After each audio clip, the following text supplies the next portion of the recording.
Welcome to Containerized Conversations, where we try to containerize our conversation. I'm Jessica Caffarelli. And I'm Josh Warhurst. Thanks for tuning in as we dive into some of our favorite topics, one containerized thought at a time.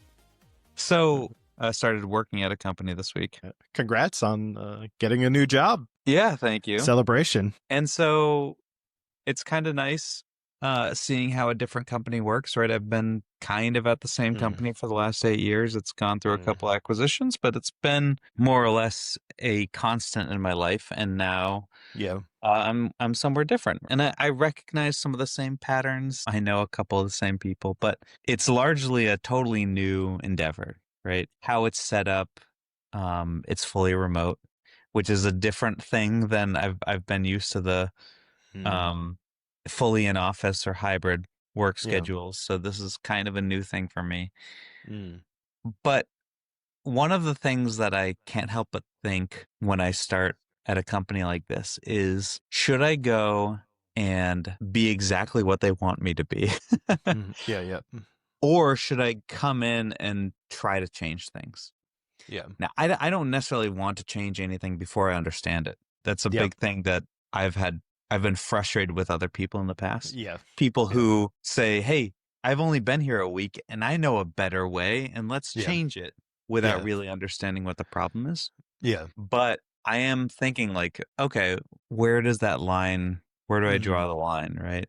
You've been hired by a lot more companies in the past. What do you think is a good way to start working at a new company? I'm going to go back to kind of what we're reading through right now. One of the habits in there is seek first to understand before being understood.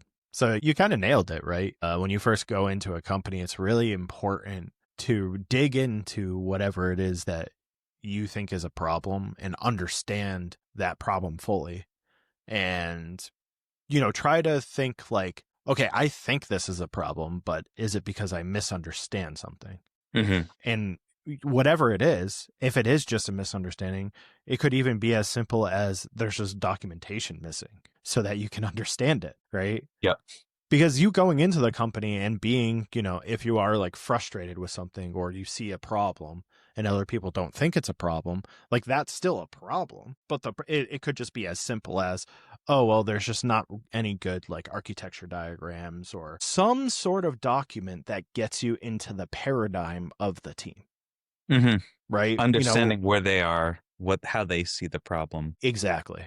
Right. A document that explains to you exactly how they are viewing these things. Because I do think a lot of times, more times than not, when I go into a company, that's the big thing that's missing, is there's not something that gets me into that paradigm shift easily.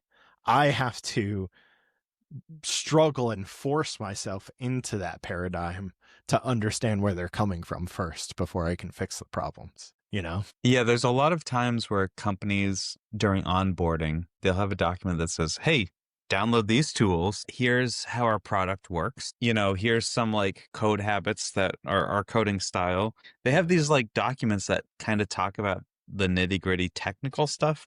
But not like, here's how we go about our daily work. And I think some of that happens over time. When you've seen cycles of how people interact, you've seen enough meetings, you've understood like how tickets are getting assigned or how work is getting started. You feel it out, but you almost wish there was a document. I almost wish there was a document at the beginning that says, here's what our focus is as a team, our goals, what we really want to work towards. We work together as a team to come up with a team mission, and that's what we're working towards. And that's how we deal with things. Otherwise, what you get is, oh, I'm an individual that's been hired onto this team. And I don't know what that means.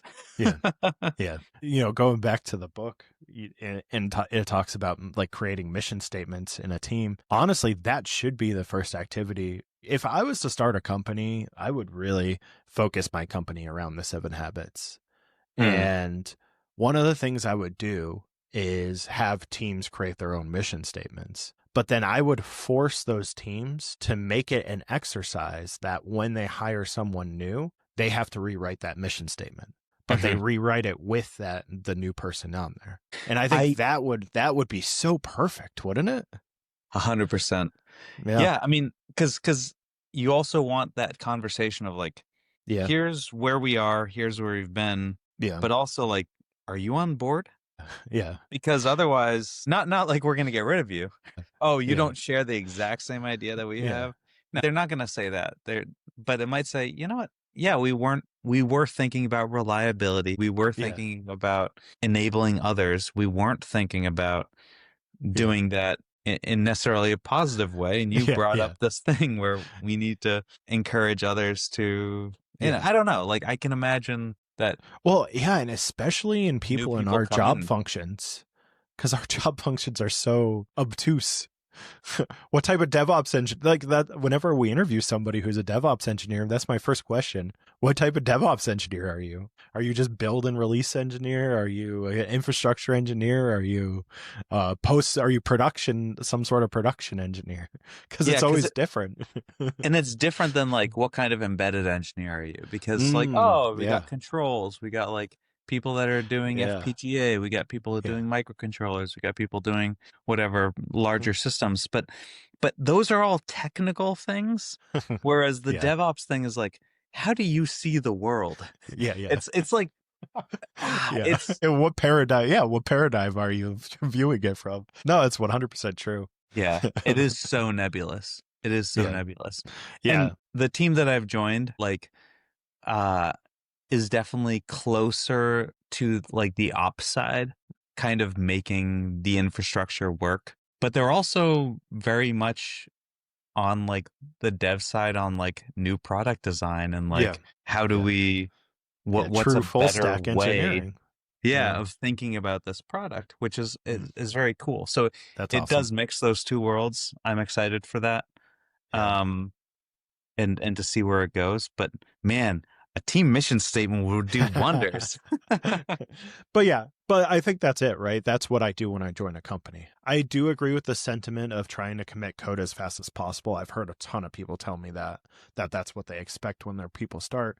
But if anything else, it's more of understanding the code base and understanding the mindset that the developers had before you start messing around with the code base, whether it's Terraform or, Java or Node.js, understanding the coding standards, understanding the thought process of do you throw an exception deep down within your function, or do you pass it up all the way to the top and never throw exceptions within functions? You always throw it from the main. Like there's so many different ways of thinking about how to do things and understanding the mindset of the people when they built the CI/CD pipeline or started writing the code or all that. I think is like probably one of the most important things to do when you first start a new job.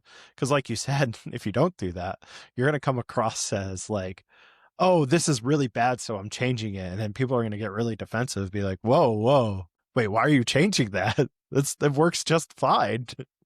I mean, hopefully there's a ticket that does it. But yeah, Yeah.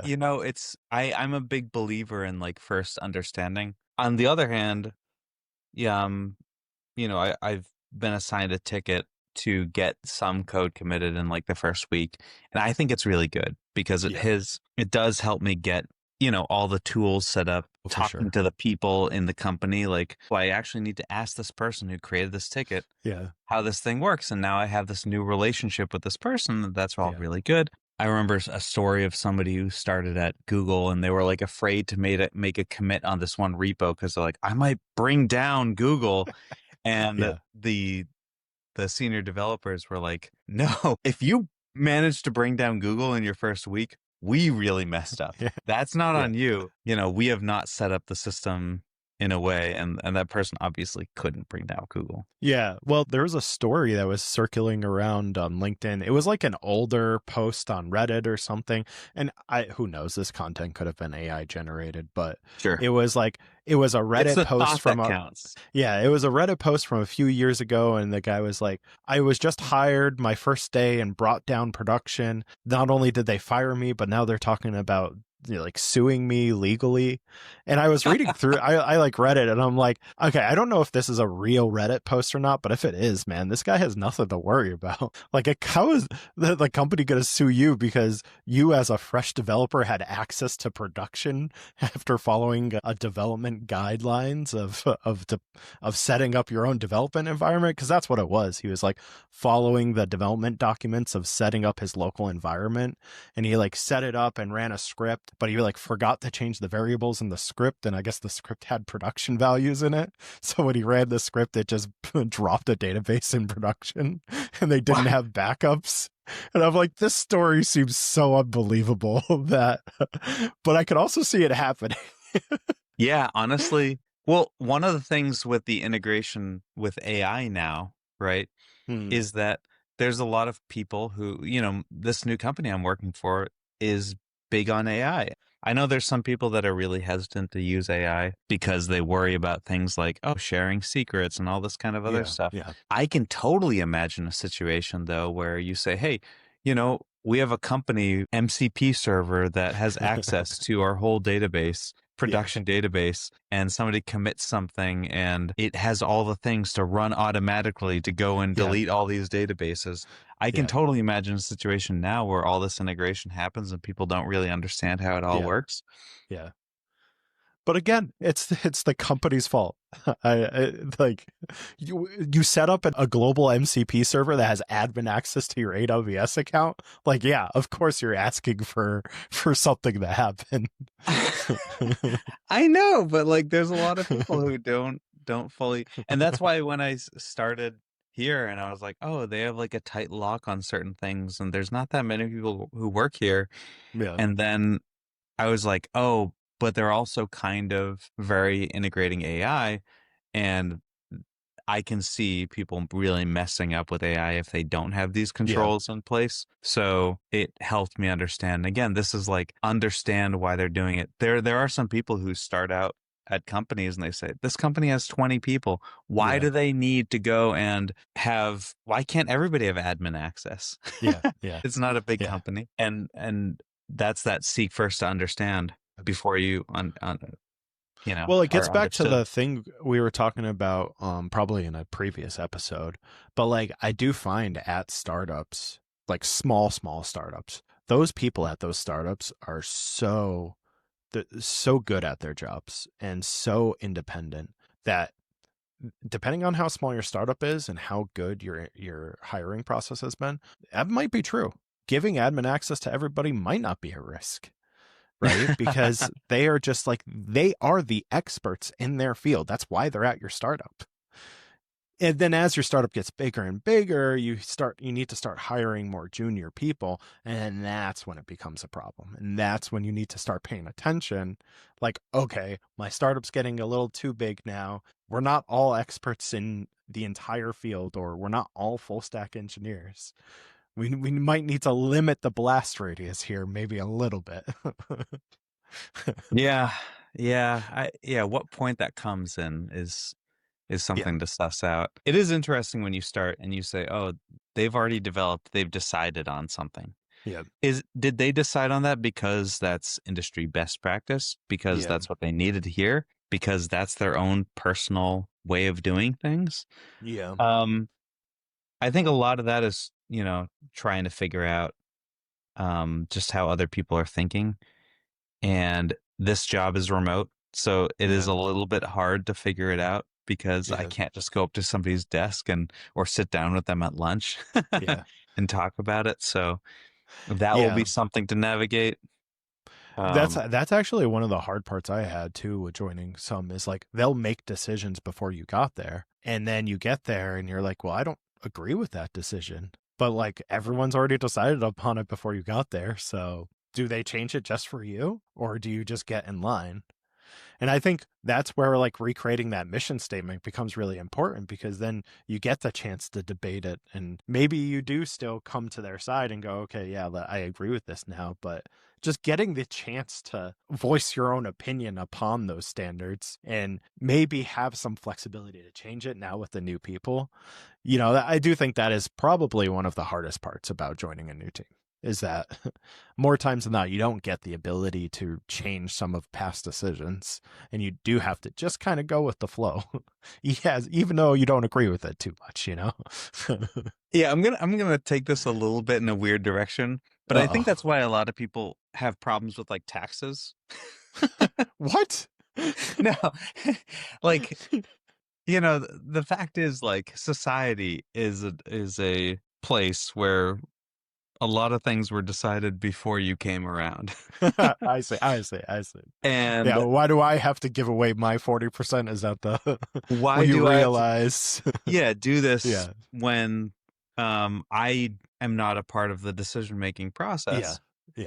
Um, I think part of it is that you just kind of have to realize too that most people are making decisions from good places, right? Yeah. They want this thing to be better. And I think, that there's that habit again from the 7 habits of like seeking first to Yeah. understand. Most Yeah. people are coming at things from a logical place. And then once Yeah. you understand that, it makes it a lot easier to kind of accept. Even if you just say, that's not how I would do it. Yeah. I don't like how they're doing it, Yeah. but it's not dumb. Yeah.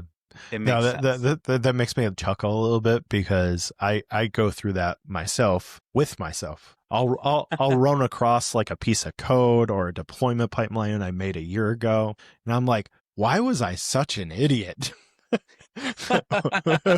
Why did I do that? I don't even remember my own paradigm or what I was thinking back then. I have to seek to understand my past self just to So you got to change the comment your pipeline. code, Yeah, Describe definitely. your paradigm at the top of each, piece of That's code, what each that's what file. comments are for.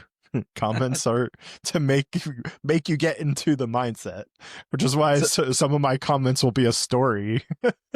yeah, you do have some story comments. I've seen I, I'm paragraphs getting written. you into my mindset before you read my chunk of code because you really need to get into my level of insanity before you could read it. That's making me think that I should start this pull request with comments in the code that say, this is my first week on the job. Here's what I understand about the product. So that when somebody comes back to it, they say, oh, okay, that's who wrote this code. Yeah, yeah. Not a bad idea. Now you know where I'm coming from. I feel good about this. Yeah. Yeah. It's fun. It's fun to start a new thing and to see where things out. It's out of my comfort zone, but Yeah. it's cool. Yeah, and then before you know it, you'll be like me, just jumping to one new job after another, A becoming a grizzled pro. veteran. Yeah, becoming a pro at learning new things. That's the goal. Is it the goal? I don't know. We all want to be Jesse Caffarelli. I don't think so. No, as an aside, I really want to just sit down and find companies that I like and stay there as long as possible. Oh. I really don't want to be constantly jumping around, but I also don't want to be sitting at something that I hate. See, Right. and that is the big difference between me and you, which I value the difference because for me, I wish I had financial freedom so that I could go and join a new startup every other month and just help them through DevOps pipelines, get them going, teach them up and go, all right, you got what you need and move on to the next one. Like, I feel like that would be so much fun. I mean, we had that episode with Strata North, and I feel like consulting is kind of something that might be up your alley, right? I don't know if I could deal with the stress of finding a new job every week, or every couple of months. So my dad was a consultant, and he for many, many years he was a consultant, right? I want to say for about 20, 25 years. And that like a hardware consultant? He's kind of in everything. Okay. Very much like, in some ways, I think the DevOps in my blood is probably from him a little bit. He never had any background in like DevOps. One thing about him is that for many years, he was so good at what he did. He did a combination of like electrical, mechanical, software. Yeah. And he was the person in the room who was often like you guys have thought about mechanical and electrical. Have you thought about software? And they're like, we haven't. Or he'd be the person that says, you've thought about electrical and software. Have you thought about mechanical? And they're like, you haven't. And so he was really good at synthesizing those worlds. That's kind of his big thing. He never had to look for work because there was always people talking to him, and it was not a problem for him finding that stuff. Yeah. I talked to another consultant a couple of years ago. And I asked him, I was like, do you prefer being a consultant or working at a company full time? And he's like, well, some of the consultant stuff does suck, right? Yeah. It is horrible. The fact that you don't really get to like stick and commit to projects. Yeah. Or really stick and commit to the people. You usually work for like a single project, and then you're like out, or, you know, maybe they'll keep you on for a long time and you work on multiple things, but it's a different thing than when you're like at a company where you can finish a project and they say, you know what, okay, let's work on the next thing. To me, I feel like I like the people, and I kind of want to find my group of people. And so I mean, and that's a good argument, and that's the one thing I probably would miss if I did that, is I like working on teams and building out that team dynamic and synergy. Right. That's the problem, is if I did find one startup and I got that synergy, I probably would never want to leave it. But I would have the financial freedom to decide that, even if they couldn't afford me. I'd just work for free for them, because working for them is amazing. And I don't know if we cut that part about my dad out, but he did ultimately decide to stop contracting and work full time at a company, because he was like, actually, out of all the places that I've worked at, this is the most satisfying to work at. Yeah. I like the team dynamic. I like the people. I like the product. I don't have to do this contracting thing forever. Yeah. Contracting was really a way of almost like speed dating companies. Yeah. And to say, do I like this? Do I like that? Until you find something that works. So, yeah. I mean, getting back to what we were originally talking about, you know, starting at companies can be hard, and I think ultimately what we've both agreed upon is seek first to understand, get into the paradigm, and understand the team commitments that were made before you got there. Right? Is that a good summary? Yeah. And also just understand that every decision that was made prior to you was probably a good decision. And if not a good decision, it was made with good intentions. Or it was a good decision at the time, even though it might not be a good decision now. Yes. Yeah. But understand why it was or wasn't a good decision before you try to go and change it. So I think that's a good way of thinking about things. And I'm excited to see where this company goes, and where I go with it. Yeah, well, congratulations again. Thank you. And that was our containerized conversation. I'm Jesse Caffarelli. I'm Josh Warhurst. Have a great night.